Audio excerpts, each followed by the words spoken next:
Hello everyone, I am Shruti Mishra. Welcome to my channel Blaze on Mantra. आज मैं आपके लिए लेके आई हूँ आईपीसी वीडियो का नेक्स्ट पार्ट, जहाँ पर हम डिस्कस करने वाले हैं अटेम्प्ट और इसके वेरियस फॉर्म्स। तो आइए अब हम जानते हैं attempt to commit a crime क्या है। तो सबसे पहले ये है कि जो अटेम्प्ट है वो आईपीसी कहीं पर भी डिफाइन नहीं करता, बट जो सेक्शन 511 ऑफ आईपीसी है वो इसको एक पनिशेबल ऑफेंस बनाता है। किसी भी ऑफेंस का जो अटेम्प्ट है वो पनिशेबल है सेक्शन 511 ऑफ आईपीसी में। तो अटेम्प्ट क्या है? अटेम्प्ट वो है जो आप कोशिश करते हो किसी भी फाइनल एक्ट को करने के लिए जो कि क्राइम कॉन्स्टिट्यूट करेगा। जैसे अगर मर्डर है तो कोई जब मारने की कोशिश कर रहा है तो दैट इज एन अटेम्प्ट। जो फाइनल एक्ट है अगर वो उसको सक्सेसफुली कंप्लीट कर लेता है, उसको अचीव कर लेता है, तो then it becomes a crime और एन ऑफेंस। ओके, तो यहाँ पे जो successful completion of the act है वो मर्डर होगा, और जो करने का जो प्रोसेस है, उस एक्ट को करने का जो प्रोसेस है, that will be attempt to murder. अब आईपीसी में अटेम्प्ट को भी पनिशेबल बनाया गया है ताकि किसी क्राइम को होने के पहले ही लोगों को रोक दिया जाए और सोसाइटी को एक सेफ प्लेस बनाया जाए। यहाँ पे इसके इलस्ट्रेशन को देखते हैं जो आईपीसी में है। एक पर्सन है ए, वो एक बॉक्स से कुछ चोरी करने की कोशिश कर रहा है, कुछ वैल्यूएबल्स चुराने की कोशिश कर रहा है। जब वो उस बॉक्स को खोलता है तो वो बॉक्स खाली है, बट फिर भी ये जो एक्ट है, it is an attempt to steal. वो एक अटेम्प्ट है चोरी करने का, जिसको 511 सेक्शन ऑफ आईपीसी एक पनिशेबल ऑफेंस बनाता है। यह है attempt to commit a crime. जो attempt to commit a crime है वो इनकोएट क्राइम्स के कैटेगरी में आता है। तो इनकोएट क्राइम्स क्या है? इनकोएट क्राइम्स वैसे ऑफेंसेस हैं, या इनकोएट जो वर्ड है उसका ये मतलब है जो अभी फुली डेवलप ना हुआ हो, जो अपने इनिशियल या अर्ली स्टेजेस में हो, या जो जस्ट बिगन मतलब अभी अभी जो शुरू हुआ हो। वैसे ऑफेंसेस जो हैं वो इनकोएट ऑफेंसेस के कैटेगरी में आते हैं। ये वैसे ऑफेंसेस हैं जो अपने मेच्योरिटी स्टेज पर नहीं पहुंचे हैं, जो कंप्लीट नहीं हुए हैं। जैसे अगर मर्डर है तो वो अगर सक्सेसफुली किसी को मार दिया गया तो दैट इज मर्डर, बट उसका प्रिपरेशन, उसको मर्डर करने की कोशिश करना, ये सब जब वो उन सारे स्टेजेस में है तो वो एक इनकोएट क्राइम है, क्योंकि वो अभी कंप्लीट नहीं हुआ, अनकंप्लीट ऑफेंस है वो। यहाँ पर जब एक पर्सन एक इनकम्प्लीट ऑफेंस के लिए गिल्टी हो, इनकम्प्लीट ऑफेंस के लिए उसके ऊपर क्रिमिनल लाइबिलिटी लगाई जाए, तो वहां पर वो एक इनकोएट क्राइम होता है। यहाँ पर भी इन एक्टस रियस और जो मेंस रिया है वो एसेंशियल इंग्रेडिएंट्स हैं क्राइम कमिट करने के। एक्टस रियस इनकोएट क्राइम्स में कंप्लीट नहीं है, अभी वो चल रहा है, और जो मेंस रिया है वो ऑलरेडी प्रेजेंट है। आपकी इंटेंशन है किसी क्राइम को कमिट करने की, इसलिए आप उसके लिए अटेम्प्ट कर रहे हो। तो जो एक्टस रियस है वो इनकम्प्लीट है, बट मेंस रिया प्रेजेंट है, इसीलिए ये एक पनिशेबल ऑफेंस है। अब आईपीसी में बहुत सारे इनकोएट ऑफेंसेस को पनिशेबल बनाया गया है, जैसे कि कॉन्स्पिरेसी और attempt to wage a war against the government of India. इस तरह के बहुत सारे ऑफेंसेस हैं। Stages of commission of an offence के थ्रू देखते हैं कहाँ कहाँ पर किन क्राइम्स को आईपीसी में पनिशेबल बनाया गया है, जहां पर इनकोएट क्राइम्स पनिशेबल हैं जो अभी कंप्लीट नहीं हुए हैं। तो हमने स्टेजेस ऑफ क्राइम को अपने पहले के वीडियोस में पढ़ा है इन डिटेल, तो यहाँ पर हम उसी को फॉलो करते हैं। तो पहला जो स्टेज ऑफ क्राइम है वो आपको पता है, वो इंटेंशन होता है। पहले आप एक गिल्टी इंटेंशन फॉर्म करते हो कि आप किसी क्राइम को, किसी एक्ट को कंप्लीट करना चाहते हो। तो इंटेंशन जो है उसको प्रूफ करना बहुत मुश्किल है, क्योंकि ये एक साइकोलॉजिकल फैक्टर है, वो एक फिजिकल फैक्टर नहीं है, वो आपके माइंड के अंदर, ब्रेन के अंदर चल रहा। तो उसको प्रूफ करना थोड़ा मुश्किल है। ये जानना भी इम्पॉसिबल है कि किसी का क्या इंटेंशन है। लेकिन बहुत सारे एक्ट्स ऐसे होते हैं इन इटसेल्फ जो क्लियर इंडिकेशन दिखाता है कि आपका उसके पीछे गिल्टी इंटेंशन है। तो इंटेंशन के स्टेज पर ही अगर किसी क्राइम को पनिशेबल बनाया जाए तो उससे हम इनकोएट क्राइम कहेंगे। और ऐसे क्राइम्स हैं आईपीसी में, जैसा है waging war against the government, section 121, 122 और 123 ऑफ आईपीसी। दूसरा है sedition, section 124 A of IPC. Next है हमारा प्रिपरेशन का स्टेज, जहां पर आप क्राइम कमिट करने के लिए सारे मीन्स को इकट्ठा कर रहे हो, अरेंज कर रहे हो, क्या मेजर करने वाले हो, लेने वाले हो, इन सारी चीजों को आप प्रिपेयर कर रहे हो।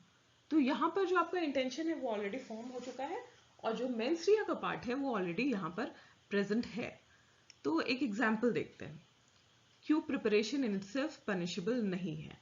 क्योंकि जो प्रिपरेशन है, अगर वो आप लास्ट मिनट में आपका इंटेंशन चेंज हो जाता है तो आप क्राइम कमिट नहीं करते हो, तो प्रिपरेशन को इन इटसेल्फ पनिशेबल नहीं बनाया गया आईपीसी में। इसका एक एग्जाम्पल है, एक पर्सन ए एक नाइफ खरीदता है पर्सन बी के मर्डर के लिए, बट आफ्टर सम टाइम उसका जो माइंड है वो चेंज हो जाता है, उसका इंटेंशन चेंज हो जाता है और वो उस नाइफ को अपने किचन में for general regular purposes use करता है। तो यहाँ पे जो उसका act of purchasing the knife है उसको क्रिमिनल लाइबिलिटी उसके लिए नहीं इंप्यूट की जा सकती, क्योंकि यहाँ पर उसने उसके टूवर्ड्स कोई और एक्ट नहीं किया, उस ऑफेंस को कमिट करने के लिए कोई और एक्ट नहीं किया। लेकिन फिर भी कुछ एक्सेप्शंस है आईपीसी में जहां पे प्रिपरेशन इटसेल्फ इज पनिशेबल, जैसे preparation to commit dacoity under section 399, preparation to counterfeiting coins and government stamps and waging war section 121। Next जो स्टेप है वो है अटेम्प्ट। अब अटेम्प्ट जो है वो हमने इस वीडियो के शुरुआत में ही डिस्कस किया कि वो आईपीसी के अंदर पनिशेबल है अंडर सेक्शन 511 ऑफ आईपीसी। तो अटेम्प्ट क्या है? जहां पर आप किसी क्राइम को कमिट करने के सक्सेसफुली उसे कंप्लीट करने की कोशिश कर रहे हो, तो अगर वो एक्ट सक्सेसफुली कंप्लीट होने के पहले ही रुक जाए तो वो सिर्फ एक अटेम्प्ट बनकर रह जाता है, और वो सक्सेसफुली कंप्लीट हो जाए, उसने अपना जो मोटिव है उसको अचीव कर लिया, तो वो एक ऑफेंस हो जाता है। तो अटेम्प्ट जो है वो आईपीसी के अंदर पनिशेबल है।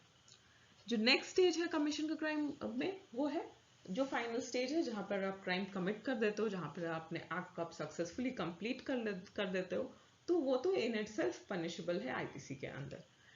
जैसे हम एक एग्जांपल देखते हैं, एक पर्सन ए बी को पिस्टल से शूट करता है उसे मारने के लिए।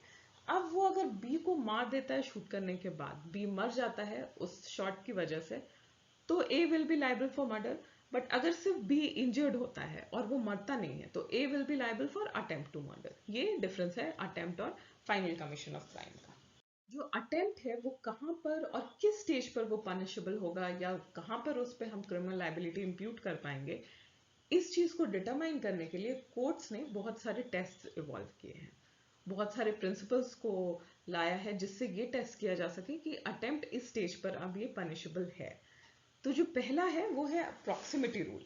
प्रॉक्सिमिटी रूल इस टेस्ट ये कहता है कि जो डिफेंडेंट है वो कितना करीब है अपने एक्ट को सक्सेसफुली अचीव करने के पहले।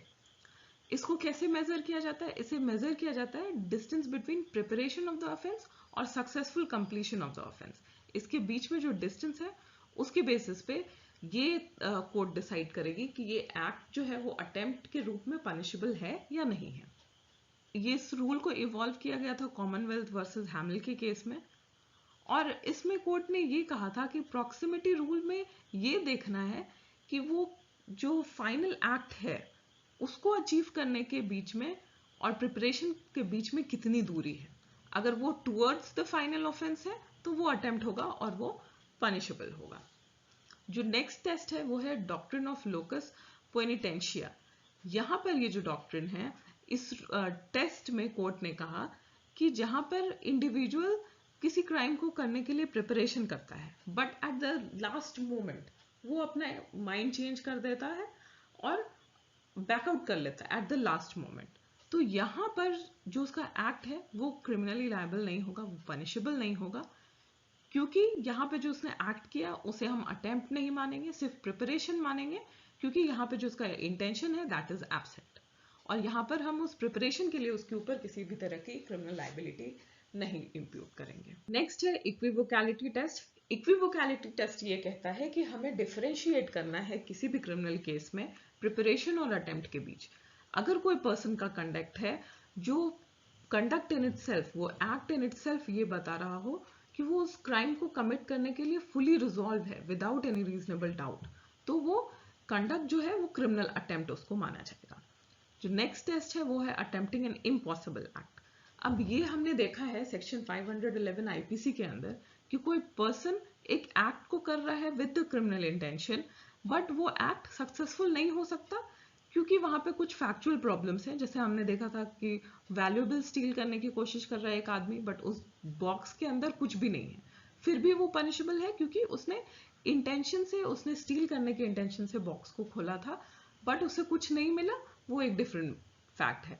उसे गिल्टी इंटेंशन था, उसे मेंस रे प्रेजेंट है इस केस में, और वो सक्सेसफुल नहीं हो रहा, इसलिए अटेम्प्ट जो है वो इन इटसेल्फ पनिशेबल है सेक्शन 511 ऑफ आईपीसी के अंदर। तो ये सारे टेस्ट हैं जिनके बेसिस पे कोर्ट ये डिटरमाइन करती है कि कब जो कंडक्ट है उसको एज एन अटेम्प्ट पनिश करना है या नहीं करना। आई होप आपको क्रिमिनल लॉ में अटेम्प्ट का जो कॉन्सेप्ट है वो क्लियरली समझ आया होगा, आईपीसी में कहाँ पर अटेम्प्ट के लिए लाइबिलिटी है, ये सारी बातें आपको क्लियर हो गई होंगी। और आप मेरे वीडियो को प्लीज लाइक करें, अपने फ्रेंड्स के साथ शेयर करें और मेरे चैनल को सब्सक्राइब करना ना भूलें। तो मिलते हैं अगले वीडियो के साथ। Till then bye bye, thank you.